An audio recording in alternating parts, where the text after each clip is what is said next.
By the second delegation hop, the agent has initiated an external API call. Each step was within scope. None was what the user had in mind. The Gartner finding is not a projection, it is a measured consequence. The binary governance decision, trusted or not trusted, is the decision that generates the incident report. What is the hardest delegation decision in your environment right now? Let's get into it. By 2027, non-human identities will outnumber human identities in enterprise environments by 25 to 50 times. That figure from the European Identity Conference 2026 describes the environment many organizations already operate in today. This is the Hamberger report. I'm Andreas Hamberger, Enterprise Architect and Zero Trust Practitioner, Wellington. This is the Hamberger report. I'm Andreas Hamberger, Enterprise Architect and Zero Trust Practitioner, Wellington. Every one of those non-human identities holds permissions. Many hold permissions set at deployment and never reviewed since. When Gartner warned in May 2026 that 40% of enterprises will demote or decommission autonomous AI agents by 2027 due to governance gaps discovered after production incidents, the cause of that reckoning is already built into the identity layer. It lives in the scope field of the OAuth token. Chapter 18 established that every agent needs a cryptographically sound identity at the human-to-agent boundary. This chapter asks, what does that identity authorize, and how far can that authorization be delegated down a chain of agents? OAuth 2.1 was not designed for the problem you are now using it to solve. OAuth 2.1 governs how a resource owner grants a client application access to a protected resource without sharing credentials. The authorization server issues a token. The token carries a scope. The resource server honors requests within that scope. The on behalf of flow extends this model for delegated agent access. 3 design assumptions baked into OAuth 2.1 hold for applications and break for agents. First, the human is present at the authorization moment. An agentic deployment reverses this. The human often authorizes a broad operational scope at deployment time, before the specific actions the agent will take are known. Second, the scope is meaningful and bounded. In practice, enterprise integrations accumulate scope over time. An agent may hold scopes covering hundreds of actions the developer assumed would never be relevant to its declared purpose. Third, the client is not also a server delegating to other clients. OAuth 2.1 was not designed for the agent-to-agent case. Emerging standards like Model Context Protocol and the agent-to-agent protocol provide building blocks. None was designed natively for the autonomous delegation chains that Frontier AI now executes. All are being adapted. Gartner identifies 2 patterns in enterprise responses to the delegation problem. Organizations that discover a governance gap after a production incident respond with a binary decision, lock the agent down, or leave it operating as before. The architectural cause goes unaddressed because it was never identified. Gartner's recommendation is proportional governance. Classify agents across autonomy levels, tie reasoning capability to trust boundaries, and calibrate governance to each agent class's specific risk profile. A binary policy is operationally convenient. You decide trusted or not trusted. The operational cost is low. The risk is that the binary decision made at deployment with incomplete information is the governance decision that finds you in the incident report. Free as in Theft opens on this channel in September 2026, a Wednesday series drawing on the book, applying the same quality gate questions to the companies that built the software the open source world runs on. Link in the description. New Zealand architects should read the Gartner figure alongside what they know about their own environment. The first mandatory cybersecurity standards reporting period closed 30 April 2026. What those self-assessments are revealing is consistent with the Gartner finding. Agent deployment has outpaced agent governance.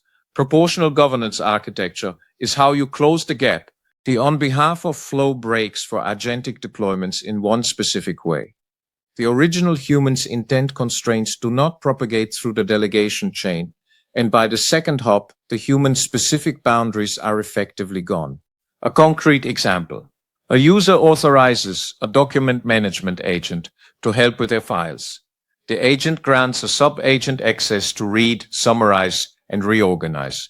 The sub-agent, encountering a file referencing an external system, initiates an API call to retrieve additional context. Each step is within scope as the agent interprets it. None was what the user had in mind. This is not a failure of OAuth 2.1. It is a failure of the governance architecture surrounding it. The token was valid. The scope was technically correct. No one designed the scope to reflect the human's actual intent boundary, and no one built runtime authorization checking to catch the drift. The OASIS Security and Secular Integration, announced 10th June 2026, represents the commercial product instantiation of the solution, runtime authorization checking at every action, not only at registration, a single control plane for non-human and agentic identities from discovery to decommissioning. The design goal is closing the gap between initial authorization and downstream execution. Token scope inflation is the gradual accumulation of permission beyond what the agent's declared purpose requires. Developers grant broad scope at deployment to avoid authorization failures. Long-lived tokens outlast the contexts that justified them. At enterprise scale, the effect becomes structural. NZISM version 3.9, section 16.7 governs access, review, and audit. The requirement exists: authenticated identities must be reviewed, access audited. The gap is that section 16.7 was written for human access review cycles. An agent pipeline executing thousands of API calls per day is not a candidate for the access review process designed for quarterly human role review. For deployments that touch international traffic in arms regulations or export administration regulations territory, the scope boundary question becomes a compliance requirement. The delegation chain must not carry classification-controlled material beyond the authorized boundary. The explicit allow list scope reduction at delegation and action-level open policy agent enforcement. This chapter describes are the technical apparatus for enforcing that boundary. The 5 country councils, careful adoption of Agentic AI services guidance, published 1st May 2026 with NCSC New Zealand as a named co-author, identifies accountability as a primary governance concern. For NC architects in defense-adjacent or intelligence-partnered environments, the scope boundary question is a current architecture decision, not a future compliance risk. The constrained delegation configuration enforces scope boundaries at token issuance, requires runtime authorization checking at action level, and produces the full audit trail NZISM version 3.9 section 16.7 requires. 3 design decisions warrant explanation. Scope reduction is mandatory on delegation. If the sub-agent token could carry identical scope to the parent, there would be no meaningful constraint on the delegation chain. Every hop would recreate the original authorization with no boundary. Runtime checking operates on every action, not on session establishment. A session-level check confirms that the agent had legitimate access when the session started.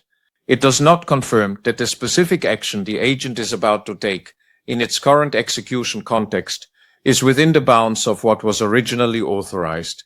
Action-level checking is the only check that catches on behalf of drift. The delegation depth ceiling of 1 hop is deliberate for single-tier deployments.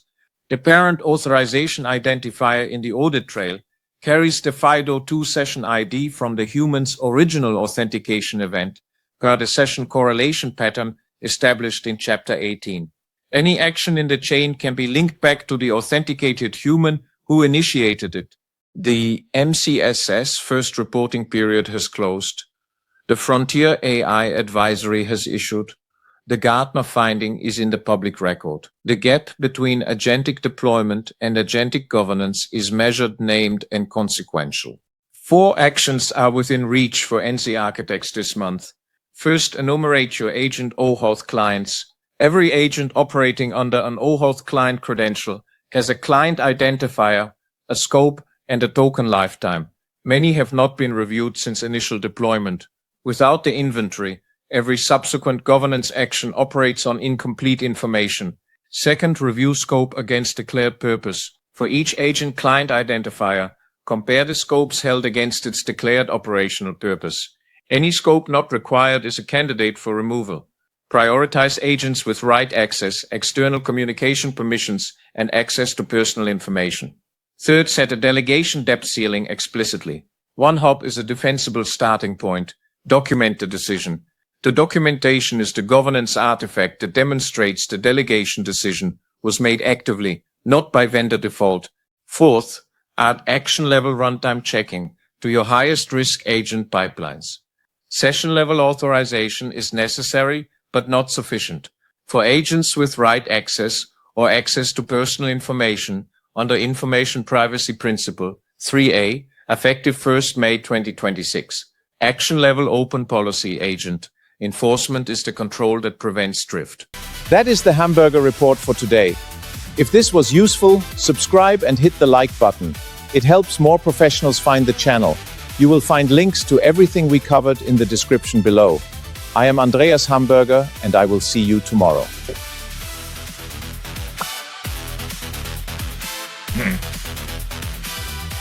Like and subscribe.